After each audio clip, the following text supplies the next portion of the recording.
If you just make a decision, it can be sometimes the day that starts you on a brand new journey. Sometimes when you look back on it, the day that you decided was just about as exciting as the day when you finally accomplished the project. That when you finally made the decision, you finally, got through whatever barriers kept you from making that decision, and finally you made a decision. Now, some decisions are incidental and some are small, and some, are part of a working day. But sometimes decision-making can be one of the most important days of your life. Maybe a decision you've postponed, and now you understand the penalty of postponing that decision. You've got to do something, and finally you come to the conclusion, today is the day. I now decide. And whether you decide on a new direction, whether you decide on a refinement in philosophy, whether you decide to act when before you haven't acted, you decide on a series of things that you're going to do, you decide. Deciding can be such an incredibly important, very exciting, inspirational day. So that can be an incredible source of inspiration. Now, if you don't follow through, it's not going to last all that long. If you decide and then, postpone and you decide but you still don't get to it for a week or a month or a year, soon all that energy and that source of inspiration is all dissipated. So deciding is inspiring, but not for that long. But once you decide, it can be a very powerful day. But now, of course, you must follow through. If there's some things you've been postponing, some decisions you have just, haven't gotten to, I would ask you to just, take out your journal and just go through, what have I been postponing that's not going to be better for my health? It's not going to be better for my future. It's not going to enhance my finances. Maybe a problem needs to be solved. I got to decide when I'm going to do it and how I'm going to proceed. I need to get to it. I promise you, if you'll go through some of that list and start making those decisions, your inspiration will start to flow, and those could be very critically important, exciting days. Here's the next one. Planning. Now that you've decided and you start making plans, it's incredible what can happen as a source of inspiration. When finally what's in your head, what's in your imagination, now finally starts to take shape on paper. I had a concept of what I wanted. I had a dream of what could happen for me. If it could happen for others, maybe it could happen for me. But when I started putting it on paper and started making the plans, that was an incredible source of inspiration for me. Because the plans seemed to now start making it real. That what I had thought about, what I dreamed about, now I'm actually getting to it by making a plan. You can make all the plans in the world, and it is a source of inspiration for only so long. And you can make one plan, and then you can make another plan. And you can make some plans today, and the next day you can make some more plans, and the next day you can make some more plans. And it is a very exciting source of inspiration, but only for a while. I'm sure we would all agree that making plans, that inspiration wouldn't last for a week. Now, that inspiration now must drive you to do number 3. The first source of inspiration is deciding. Second source of inspiration is planning. And now, here's a big source of inspiration, beginning. Getting started. Actually turning thought and the notes on the paper, the plans, actually now committing it to action. Getting started. And beginning can be an incredible source of inspiration. Guess what you can say when you begin a change in your diet? I'm on a new track. I have carved out for myself a new beginning. I'm on my way to the most incredible health. I will never be the same again. I'm leaving the old, undisciplined part of me. I'm leaving that behind. I'm a new person. I'm taking my first shake. I'm swallowing the first tablets. I made my first, walk around the block that I'd thought about for so long and never did. I finally did it today. I've started. I have begun. That is an incredible source of inspiration. And that is to start. to begin. You cannot believe what can happen to your self-esteem. And many of you have already experienced it. I'm just asking you to begin something new in all the areas of your life. Maybe you've always thought about benevolence and you just haven't gotten started, or you haven't made the plans, or you haven't made the decision. I'm asking you to start taking that stuff now that's in your head, that imagination, which is very powerful, and it's a great source of inspiration in itself. But then I'm asking you then to decide, use that inspiration. Then I'm asking you to make plans, begin to make plans, use that inspiration. And then if you take that first step, it can be the first step of an incredible journey. And so beginning can be an incredible source of inspiration. And beginning can be many things. Beginning a new commitment to learning.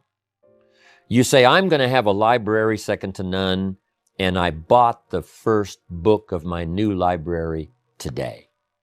I'm going to be surrounded by information and inspiration. The cassette tapes and the videos and the books. I'm going to have a library second to none. I've thought about it. Wouldn't it be wonderful? I've started making plans. I've provided some space in my room for my expanded library. But here's what's exciting. I got the first book today. I've gotten started. This is just the first of many, many books. This is the first of a whole flow of information for me. This is the first time. Beginning is a fantastic source of inspiration. Planning is an incredible source of inspiration. Deciding is an unbelievable source of inspiration. But now beginning only lasts so long. If you begin that first week and then you don't continue, yes, you'll be inspired by deciding and planning and beginning. But all of that now will start to fade away if you don't do number 4. One of the great sources of inspiration is progressing. Once you've gotten started, now you proceed, you progress. Now you go to class the second week, you go to class the third week. But it's not only progressing in terms of time, it's progressing in terms of what you're learning, progressing in terms of getting the information that you hadn't discovered before. Now you're excited about that. Progress. One of the greatest sources of inspiration is progress. When you start jogging around the block, and at first it's a little difficult, and then it's 2 blocks, and then you go around 4 or 5 times. But then you notice you're breathing easier. You notice when you go up a flight of stairs, you're not out of breath. And it suddenly occurs to you, in a fairly short period of time, you're making progress. Then when you start making progress in your business, your ability to make contacts, your ability to talk to people. Being so shy, you decided one day, hey, I've had enough with being too shy. I've made the decision. I'm making some plans. I'm going to begin talking to people. And you start, and at first it's difficult. But then very quickly, and it doesn't take a year, I'm telling you, it doesn't take a month, it doesn't take a week. I promise you, even though you're a little bit shy, if you'll just start to introduce yourself, if you'll just start to talk to someone you've never talked to before, just get started. I promise you, in a fairly short period of time, because 2 things are happening. One is deciding to overcome a liability, but also understanding that with this new skill now, with this new ability, and with my progress, no telling what I can accomplish. Because if I can get over the fear of talking to one, I can get over the fear of talking to number 10, number 50, number 100. And by the time I get to number 50 and number 100, my self-confidence is going to be so strong, my self-esteem is going to be so high, my new skill is going to show such incredible progress that I will never look back on the old ways. Now here's the next one. Source of inspiration, and that is achieving. When you finally have arrived at that goal that you set, I want to have this much experience and be able to do this by 30 days from now, 60 days from now, 6 months from now. And finally, that 6 months passes, and there you are. Finally, the time passes, and you have it. Finally, the time passes, and the skill is now beginning to be polished, and it is so unique and effective. Achieving is an incredible source of inspiration. But here's what we notice.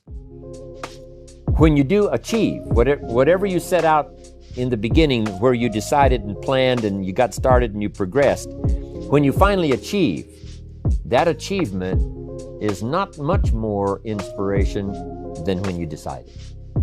It's a different kind of inspiration. It's a different kind of feeling to having arrived. Knowing that you've got many other objectives to accomplish, many other places you want to go, things you want to do, the person you want to become. But at least I've got this one. I've done this one. I remember way back when I wanted to do the training and I wanted to do teaching, I would like to do seminars, because I saw people that had such a magnificent effect on their audience. They used the language to such an unbelievable degree.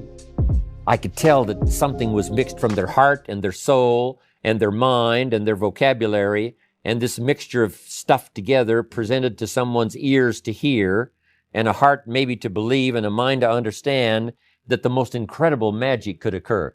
I thought to myself, if I could possibly do that, it would be the greatest feeling in the world.